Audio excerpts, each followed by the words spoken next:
আমরা 5 ভাই 3 বোন। 2015 সালে আমার আব্বা ইন্তেকাল করছে। 43 বছর বাবা এক মসজিদে ইমামতি করছে, প্রাইমারি স্কুলে মাস্টারি করছে। 5 ভাইকেই বাবা মাদ্রাসায় পড়াইছে। আমার আব্বা থাকতেই আমরা 5 ভাই আল্লাহর দয়া আল্লাহ করছেন আলেম হয়েছে। বাবার ইন্তেকালের সময় আব্বা ঘরে স্বাভাবিক ঘরে মারা গেছে।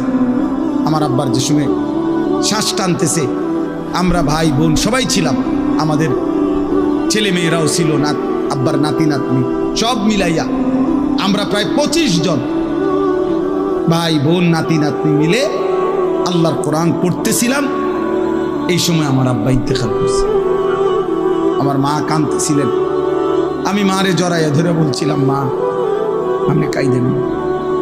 একটু পরে আব্বারে যখন কবরে ফেরেশতা বলবে মান রব্বুক, আমার আব্বা বলবে ফেরেশতা 25 জন বংশধর যেই রবের কোরআন পড়া রাইখা আসছি, আমি সেই রব চিনব না? বললি কি ফেরেশতা?